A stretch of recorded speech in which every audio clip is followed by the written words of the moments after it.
Broadcasting live from atop the Rocky Mountains, the crossroads of the West. You are listening to the Liberty RoundTable Radio Talk Show.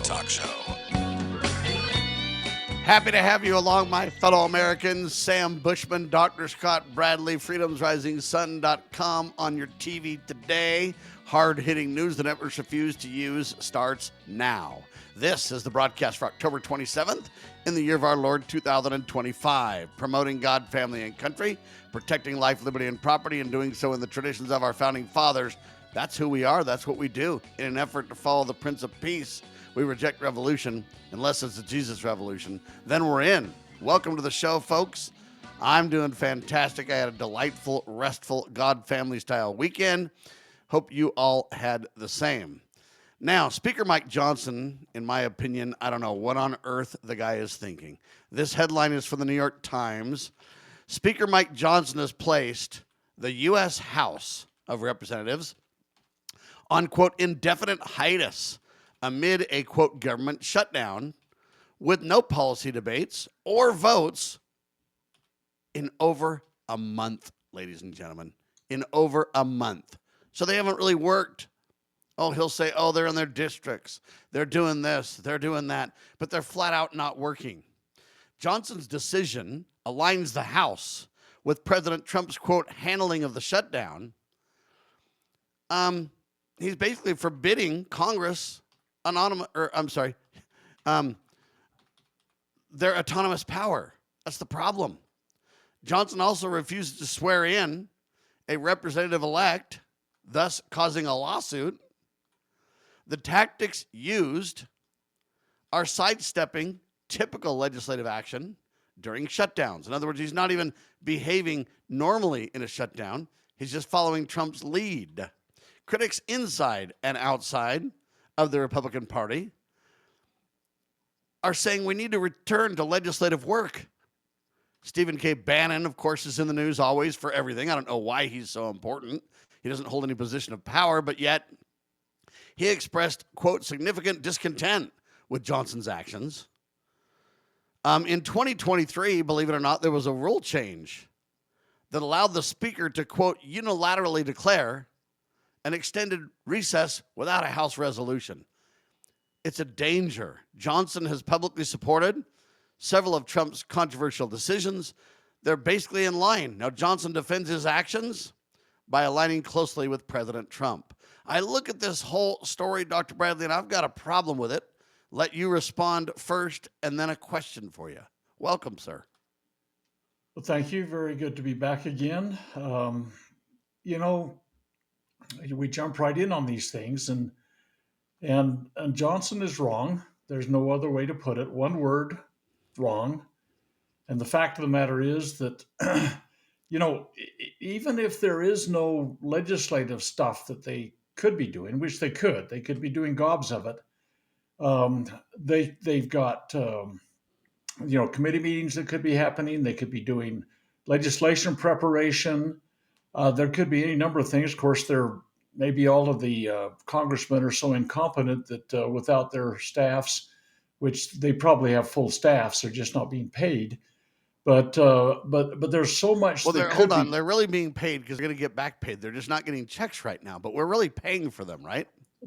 Ultimately and finally, they will get checks. There's no question about that. However, you can't overlook the stress that they've got to be having in their families, trying to make mortgages and groceries and car payments and utility payments and yah.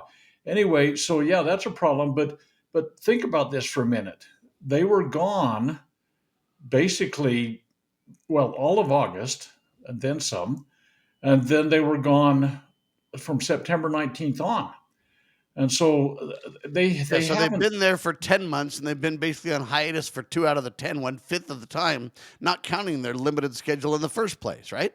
No question. So, these guys have got a pretty cool job if you're just looking at a work to pay ratio, but the fact of the matter is they're not doing the job they were hired to do. They're really this congresswoman that's been elected out of Arizona.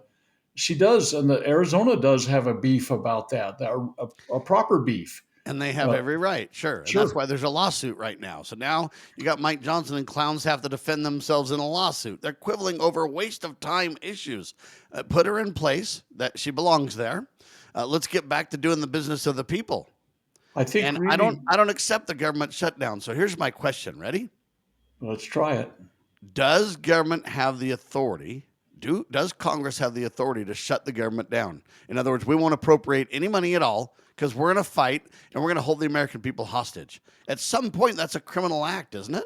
Well, it seems like it's a violation of the spirit of the Constitution, in that the Constitution wanted But to it's more than maintain. that, because if you don't fund the proper role of government and the military doesn't get paid, for example, now you've got a national domestic security problem, don't you? Well, indeed, When you let the traffic controllers literally melt down because they're not getting paid, don't you create, at some point, you create this moral hazard that's so great, you're a cause of putting the nation in jeopardy. If people get out of control and start mob rule and people get kind of crazy, and would they all be guilty of civil unrest? I mean, where does this really go at the end of the day? I don't think they have authority just to shut down the proper role of limited constitutional government. There's no authority in the Constitution that says they can just shut it down. No, it's a strong arm tactic. There's no question about that. It's wrong to the core. This should not be on the table at all right now. And Trump is wrong. Johnson's wrong. The Senate's wrong. We've basically got a rogue federal government right now. And even, the Supreme Court is still getting together and muddling through things. But they basically, I believe, got their building shut down even, so visitors can't come in and walk in the halls of the Supreme Court in awe. But no, this whole thing is really basically a strong arm tactic. I mean, something you would think the mob would do. I mean, hey, you can't make your payment this month for protection of your place. We're gonna shut your business down, and I'm really quite concerned that. Everything they're doing right now is just rogue. It's rogue. And let me ask you, on one hand, they say, hey, 90% of the government still stays open. So really, in a sense, based on congressional action, they're picking and choosing what stays open and what doesn't based on the way they've legislatively backed into some of these things, right? And most of the unconstitutional things continue to roll. A lot of the constitutional things aren't even being put on the table, right? Well, that's correct. I mean, they have the responsibility. Well, read Article 1, Section 8. That's the bulk of the duties. There are other duties also that are subsequent and part of that. But the fact of the matter is, you can read what they're supposed to be doing constantly. And they gave up a lot of those anyway. I mean, to legislate commerce with foreign nations. I mean, they've let Trump run amok with the tariffs. And well, this is the other question. While government shut down, Trump gallivants around the world getting gifts from world leaders. I mean, at some point, I'm starting to not be comfortable with any of this, Doctor. The accolades that he's getting. I mean, this No King's Day, and which went along with the stupidity of that idiotic video that he or his staff put out regarding his bombing feces on all of the marchers. I mean, the whole thing smacks of kings, the problem is that the things that are happening right now, we could go back to the Declaration of Independence and we could read the actions of the king and the things that the king was doing that really took the nation to blood. Maybe we ought to review some of those, Doctor. If you can pull it up, we can come take our break and do that, or start on it at least, because I think this is really, really important, though. Look, Speaker Mike Johnson has placed the House of Representatives on indefinite hiatus. See, I don't think he really has authority to do that. And I know you can say, well, the House can make up their own rules. They can in terms of their operation. But I don't think, Doctor, that they can in terms of just shutting down the government. Otherwise, what would stop a speaker? The second congressional session was open to say, we're going to go home for the whole year. We're not going to legislate this year. We believe there's been too much legislation. Therefore, we're just going to go home. We're not going to even show up to Congress for the whole session. I mean, at some point, if you say that they can do it for, I don't know, however long we determine the time is right now, then you can certainly do that for the whole time. Can't you? I mean, what's to stop the Speaker of the House just saying, hey, it's the first day of the congressional session. We're going home. We'll come back on the last day and gavel out. But other than that, we're not going to be here. We don't want to be here. We don't like Well, working. why don't we read the last clause of Article 1, Section 5, just for the fun of it, okay? Yes, sir. Neither house, that either the House or the Senate, okay, during the session of Congress shall, without the consent of the other, adjourn. Now they're using they're using weasel words, but in effect they're in adjournment. Shall adjourn for more than 3 days, nor to any other place than that in which the two houses shall be sitting. So I mean, it's the like I said, he's violating the So spirit what's of the it. penalty when you adjourn for too long? Well, it says you can't. See, that's the problem. It's the Yeah, but what if you Constitution. do? All right, Well, let's talk about it when we get back, because that's the yeah. question. You can't, but yet he did. So what do you do? Well, it's I'm not Sam Bushman. adjournment. He didn't say they adjourned. Go ahead. Dr. I mean, Scott come on. Bradley with us. What did they do, huh? Hang Yeah, tight. that's-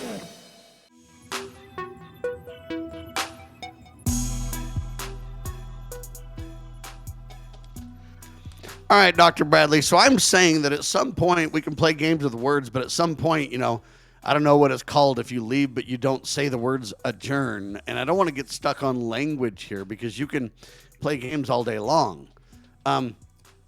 They say Speaker Mike Johnson in this article has placed the U.S. House of Representatives on what's called indefinite hiatus. Can you be on indefinite hiatus without an adjournment? Well, that's the thing. They're saying they still exist and they're still in business, but they're just, hanging around the local bar. Wait, if I don't government know. shut down, how do you exist and how are you in business? If Yeah, government shut you're down, not. you guys all don't have a job. Well, again, they're using weasel words to get around it because they didn't say, "Oh, we're adjourning." No, they're not adjourning. We're on hiatus. I mean, and so that's the thing. But Neither here's house. the next question. If you are my congressman and you literally go on hiatus and play games with words, and you're literally MIA for 2 out of 10 months at least, and at some point, do I just simply say, you've lost your elected position, we have to have a new election? Well, no, No. constitutionally you can't do that. But Okay, but they can't do what they did, right? no, see, the thing So is, now what? when criminals run business, Yes. when the inmates are running the Asylum. asylum, then we do have a big problem, and it's time to replace them. But our duty as voters is to replace them. But you cannot recall. That was a specific capability that Yeah, was but in. but I don't need to recall them. They're already gone. So they No, left their post. They're MIA, right? can't do it. I can't do it. You may adjourn from day to day, but they can be compelled by their own body. I'm reading from the Constitution to attend the attendance of absent members. Okay, so as in such manner and under such penalties as each house may apply. Each house may determine the rules of its proceedings, Yeah. punish So its they're saying members, there's no penalty and there's no harm, no foul. We just do what we want. and And we that's have the no thing. recourse, is what you're saying, except for waiting for the next election cycle and vote them out. Well, that's November, guy.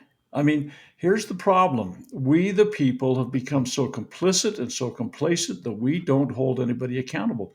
Ultimately and finally, it boils down to us enforcing this Constitution.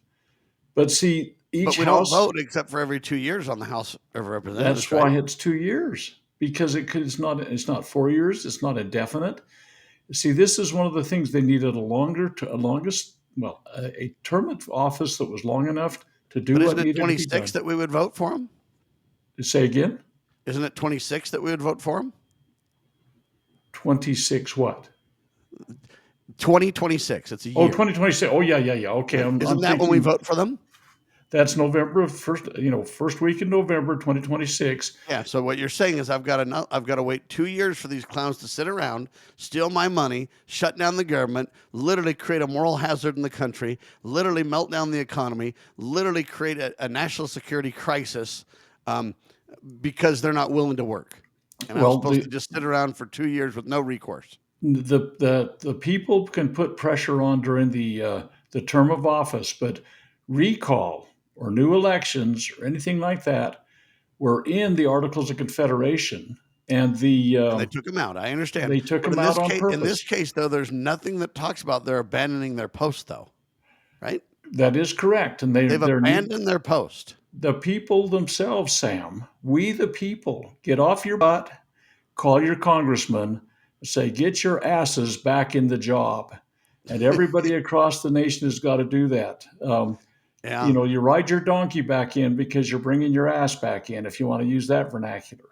But the fact of the matter is that we, the people, have got to start saying, look, you guys got elected to do a job. And it's a shame, an absolute shame that this congresswoman out of Arizona has to file suit to get her job that she was duly elected to represent her district from home. And they're holding that off. And I believe the reason they're holding that off is not because they're on hiatus. The reason they're holding that off is because Trump does not want the 218th name on there for the Jeffrey Epstein files to be released. They're going to call their bluff on that thing and get those people in the job. I mean, and bring that forward. And so this is a multifaceted problem, and the people have got to say, no, get your donkeys back into the office. Yeah, And no, I get it. I think the American people don't realize they literally, besides Americans calling their congressmen or senators, you might even try to peacefully assemble, but then they'll turn that peaceful assemble or a redress of grievance call, so to speak. Can we do that? Can we sue our congressmen and senators and say, hey, we want a redress of grievance here. You guys are out of line and you're not doing your job. And I mean, look, any other situation, if you were to literally be MIA and you worked for me, I would just simply fire you and say, look, you're not going to get paid. You're not going to continue in your position if you're not willing to do the job I hired you to do. Now, I want to obey the Constitution, but at some point there's got to be answers. And if there's not, eventually, I don't want it to, but eventually it's going to go violent. People are just going to lose their patience. And I'm not justifying that or saying that's okay. I'm just telling you that when you leave people with no redress of grievance, when you leave people just backed into a corner, when you leave people without paychecks and economically stripped of any, that's when the gloves come off, doctor. I'm just telling you. well, it's sad to say though, Sam, I'm quite confident that the majority of Americans agree with what's going on right now. And that's why nothing's happening. If there were, half or more of the country that were calling their senators and congressmen right this minute. Yeah, but when you call them, all you get is an auto attendant. Okay, email them, text them, whatever you got to Or do. at best, maybe you get an assistant that answers because they're forced to work without a paycheck. And they'll be like, yes, sir. Thanks for your call, Sam Bushman. Where are you calling from? And if I'm not calling from the right district, they throw it away. If I'm calling from the right district, they log it in their book and dismiss me politely, and the congressman or woman or senator or whatever never even really sees it. Right? What you're saying is everyone should be removed from office. I'm going along with that. There's only 2 or 3 that are worth their salt anyway. Yeah. But the fact of the matter is, it is the people, and go to your town meetings. If they're out there meeting with the people, express your dismay. Amen. They've got I agree. to feel the pressure. But they're not, and they're not feeling any pressure, and they've basically figured ways to prevent them from feeling the pressure. If they don't take my phone calls, I mean, there's no way to text them. I don't know where I'd text. I can try to email them, but there's not really an email. There's just an inbox that some aide reviews. They've insulated themselves from the people. We're getting close to, and now let's break out the Declaration of Independence for a second. We're getting close to what King George has done. We really are. Well, if just you bring this declaration up, and absolutely, it reads like today's news today. And I do, when I review it, and in classes or whatever I teach, I try to read it like today's news today. It's not just ancient history. And when the beginning and ending paragraphs of the Declaration of Independence are the monumental, eloquent, statesman-like overtures that were made to bring this forth as a legal document. But in the middle, there's 27 offenses of the king, and the king had, and they lay these right at the feet of the king, and let's just look at a couple. And we need to lay this right at the feet of the House of Representatives. They're the ones that control the purse strings, people. That's correct. But by the way, in the Declaration of Independence, here's one that just kind of fits what the House themselves are doing. The 5th offense of the king. When they says he, they mean the king. He has dissolved representative houses repeatedly for opposing with manly firmness his invasions on the rights of the people. Now, they're doing this at the behest of Trump, I believe, what they're doing. So yes, it can be laid at the feet of the king.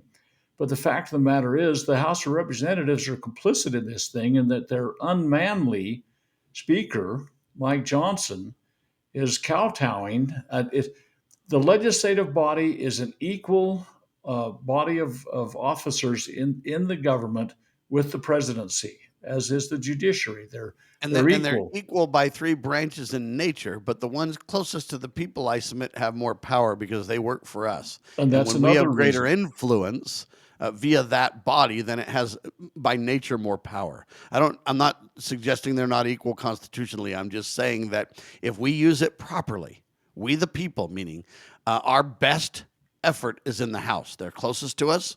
They are elected every 2 years. We have the greatest control of that group, right? Or at least in theory, we should. The House was given 2 years to sit in office because it is the most powerful arm, if you will, of the government, because they control the people, they have the voice of the people, which is a very powerful motivating force. And the other thing is they have the power of the purse. So they were given the shortest term of office. The senators are much less powerful, but so they were given 6 years. The president was given 4 years. The judiciary, we say they were given life, but no, it's during good behavior, and some should have life sentences. But the fact of the matter is, and some should have two different kind of life sentences. Right, exactly. But the point of the matter being that they were based upon power that they could wield. Therefore, the House got a shorter sentence, if you will, or term. And so, but that point number 5 of the king's offenses, it goes right along with what's going on right now. But let's just jump down to point number 8. He's obstructed the administration of justice by refusing his assent to laws for establishing judiciary powers. The House has been messing up with, the Senate on its approval has been messing with this. Sounds like we got to take another break. I mean, it's time so flies when we're in the middle of stuff. That's because we dig in like nobody's business, ladies and gentlemen. Look, Speaker Mike Johnson, in my opinion, has got us on hiatus. I don't even know what that means. It just means they're stealing my money and they're not working for it. And I literally have no recourse because I can't get a hold of my congressman unless I just vote him out next term. I got a year plus to wait around. In the meantime, I can be frustrated, I can be angry, but they've really made it to where I have no redress of grievance. I don't dare protest because they'll turn it into violence and blame it on me and throw me in the clink. So my First Amendment's almost violent. I'm glad I can still speak on TV. That's the only difference. We got to get involved, people. If we don't, the spectator sport, we're in trouble. Hang tight.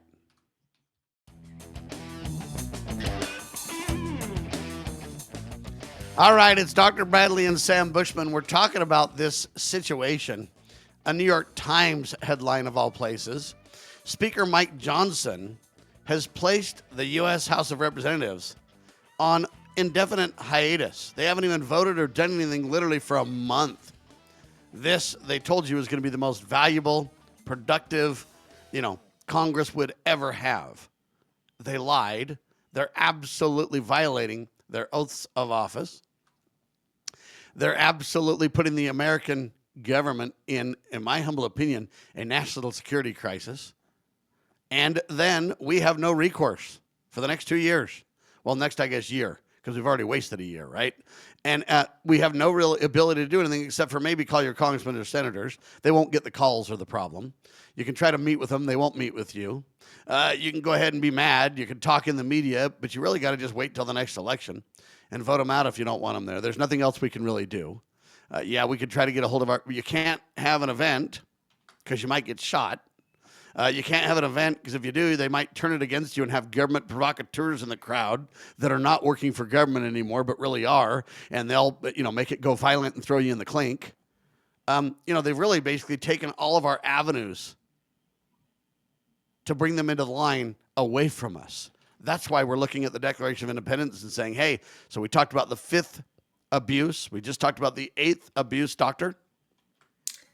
Well, as we go on with this, I would remind everybody, and this has become quite cliche almost in recent years, is that elections have consequences. Yes, they do. And in our particular state, I really truly believe that all 4 of the members of the House are worthy of being tossed. And the problem is that most of the people, and that is the problem, the people get the kind of government that they deserve.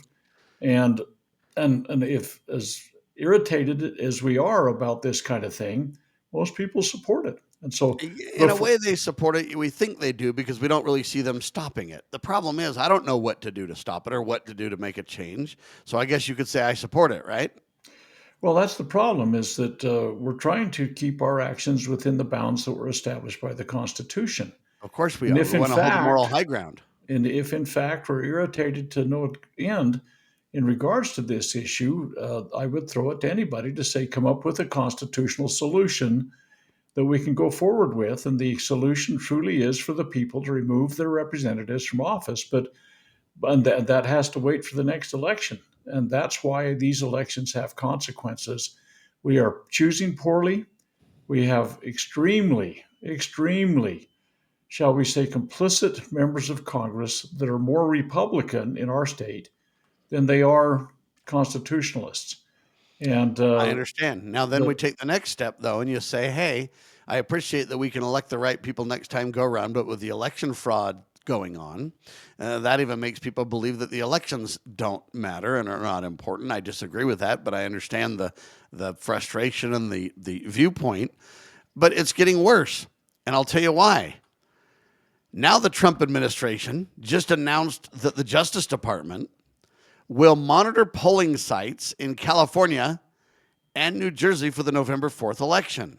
This decision follows requests by Republican Party officials in those states, and the DOJ's, quote, Civil Rights Division will ensure transparency and compliance with federal law at polling places. The DOJ has already sued several states seeking voter data to verify voter list accuracy. Monitors, they say, will be stationed in 5 counties in California and in New Jersey's, I think it's Passaic County.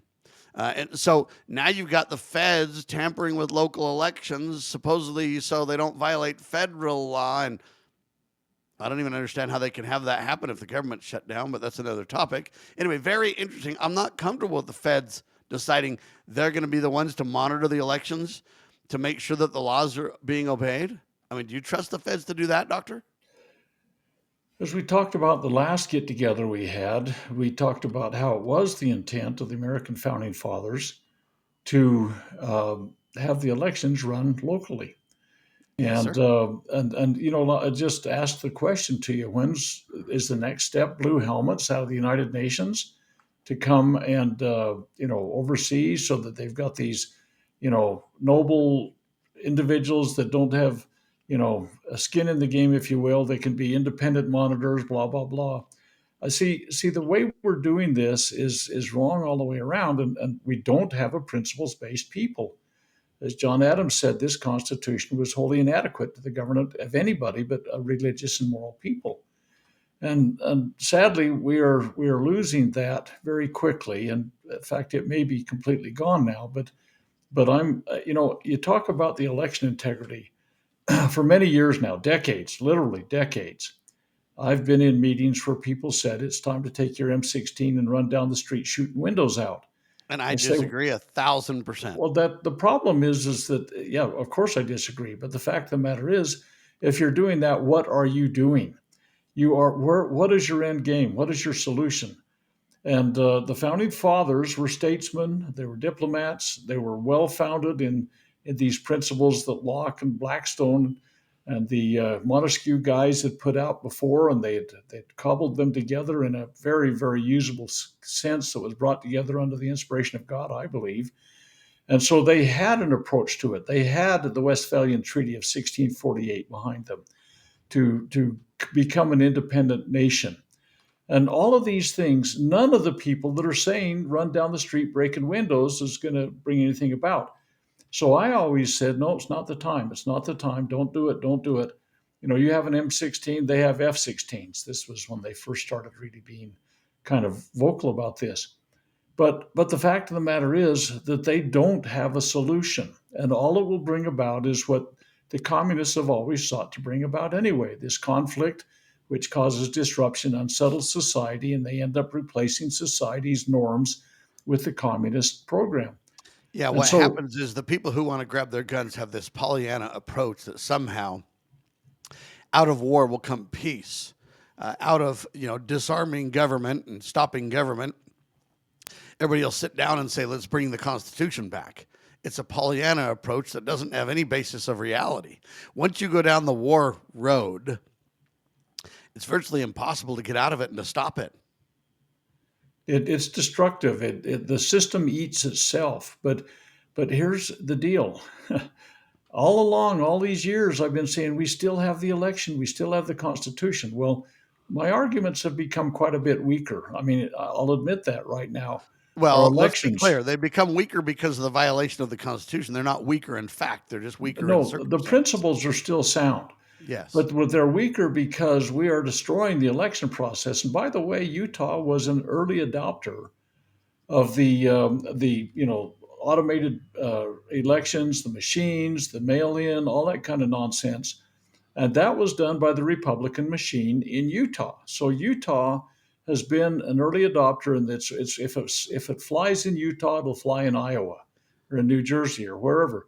That's right. Now we have widespread voter fraud and election fraud. Utah needs to regain control of it, as does every other part of the state. Well, they gypped Phil Lyman, and they basically committed fraud to get him out, in my humble opinion, to which I'm entitled. So, I mean, there you go, right? So we have a weaker voting system, and then we have another problem is that our religiosity, our willingness to obey the Constitution has diminished. And so as a moral people without principles, we're kind of cast adrift. And that's where the nation has been going. It's time to recalibrate ourselves with these principles and begin to abide in them. So if you're a Republican in Utah, you're part of the machine. That's part of the problem. And the machine. Sad but true. So out of the 27 27-item list that the founders put in the Declaration of Independence, how close do you think we are on a lot of these? Are we way far away, or are we getting close? Well, I can say we're getting a lot closer, but it's still not blood. I mean, we still can save this if we're willing to, but I'll just read you a few more. We don't have time to read all 27. This is number 10. He has erected a multitude of new offices and sent hither swarms of officers to harass our people and eat out their substance. Well, there's the IRS. There's multiple government agencies, OSHA, NIOSH, BATFE, go on, people. These agencies did not exist in the times of the founders. And steps among us in times of peace, standing armies without the consent of our legislatures. How many lawsuits have we got right now that are talking about the rolling in of federal forces into cities in other states? And many states are opposing it. Now, the problem with the discussion is because people believe in the folly of parties. They say, well, Trump's doing it, the Republicans are guilty, the Democrats have to fight it. But see, that's, allegiance to parties, not the truth or principle. And to me, I don't like the federal government coming into these states and deciding they're going to, quote, quell the public or whatever you want to say. The states are perfectly capable of taking care of that on their own. Generally speaking, that's true. You think if Biden was doing this, we're talking about, I just combined against this the subject of jurisdiction foreign to our Constitution, acts of pretended legislation. I don't know. I can go on.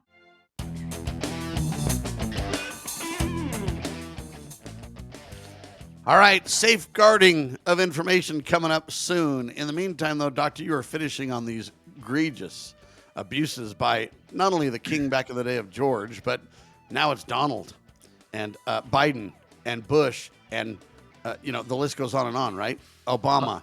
They're all really doing the same things. They act like they're different, but they do the same things, which is continue to grab power in the presidency, right? They do. The president is usurping and has been doing for decades. Go back to FDR and see what kind of nonsense he was pulling off. But no, and I know that your audience does not, they couldn't, in the possible extremist of assumptions, believe that we supported the No Kings effort of this last weekend. But the fact of the matter is that... Well, let's be clear. We do believe in No Kings. We don't support Correct. the No Kings effort. What they're going about this is a kind of an Antifa-based kind of thing. But No, these things that the king did are today's news today. This acts of pretended legislation. I mean, executive orders are not legislation. All legislative authority is in the Yeah, legislative the body. Declaration of Independence calls it pretend legislation, right? Yeah, pretended Yeah, legislation. pretended legislation. Yep. There's being denied jury trials in many instances. There's lawsuits about that, transporting us beyond seas to be tried for pretended offenses. There's these dark sites that they take some of these people they really don't agree with. They were planning on assassinating, Julian Assange, who should be a hero in America for Amen to the thing that. he brought forth. Here's altering fundamental. I mean, I'm just skipping down through these. Altering fundamentally the forms of our government. Uh, what the Yeah, heck? I like mean, shut it down, and now you can't get a hold of your congressman because he's on hiatus. They're never exactly. adjourned. He's just Well, on hiatus, right? the suspending our own legislatures. They've done themselves that way. See, these parties have taken over what the king, as they're facilitating what the king wants, I guess, is what we're doing right now. That's right. And It's that's the it's a folly of parties in the beginning. And that's why the founding fathers warned against parties. I don't know who to blame for this next headline, Doctor, but I got to get to it. okay. There's a lady by the name of Twila Brase. Twila Brase. She's president of the Citizens Council for Health Freedom. That's who she is. And she appeared on a show hosted by Jimmy Dore on October 27th. Just a couple. Let's see. When is October 27th? I guess this morning, I guess. Anyway, it might have been pre-recorded and then released this morning. I don't know. But anyway, it relates to what Rand Paul put in place. They want to discuss the Safeguard Personal Information Act of 2025 put together by Rand Paul. This bill, introduced by Rand Paul, aims to repeal the federal Real ID law. They basically say the Real ID law is disaster. It'll eventually be used for a, quote, social credit score. It's a federally controlled digital ID and surveillance system under the guise of a state-issued driver's license. She warns that it'll eventually be linked into a global ID, linked to biometrics and a social ID credit system. Anyway,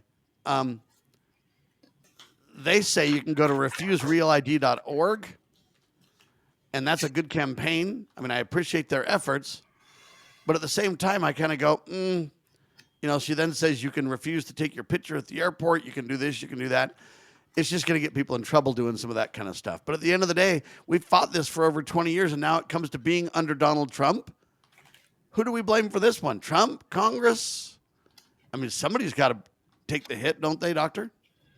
Well, obviously, let me just read you I was looking it up as you were doing this, so I've got it in my hand now. This is a Jefferson statement. Single acts of tyranny may be ascribed to the accidental opinion of a day, but a series of oppressions begun at a distinguished period and pursued unalterably through every change of ministers to plainly prove a deliberate, systematical plan of reducing us to slavery. You just put the whole litany of presidents that have been involved in this kind of thing, and Congress too. Everybody's at fault. And like I say, some of us have been wasting our warning for decades now.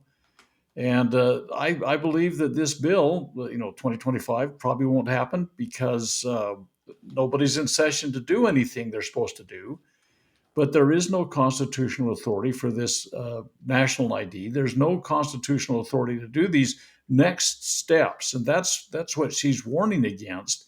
Is that, oh yeah, people say, yeah, I got a little star on my driver license, big deal. It shows I've been through the program. Yeah. But usually, as pointed out, these go from administration to administration, and they become more egregious every time. You look back about when they said, "Oh, let's get driver licenses." They're nothing except for identification. No, there's no going to be any real problem nowadays. The police officer's opinion is you can't drive without it, and you take an agreement when you take that license that you give away certain rights. So this whole thing is just a step-by-step process. is into slavery and tyranny, as Thomas Jefferson So who's to says. blame? Is it the president? Is it Trump? Is it Congress? Is it the House? Who's to blame for this real ID thing? Us. We didn't vote those turkeys out of office when they started doing I know, this. but we couldn't because there was election fraud. No, come on, Sam. We can't deflect it from us. We, the people, are ignorant. We're complicit. We're complacent. We just are lazy slobs, and we're expecting somebody else. We put an R in office in Utah. Other states put a D in office. Yeah. So But the masses, there's a lot of truth to that. The problem is they feel yeah, disenfranchised for so many reasons.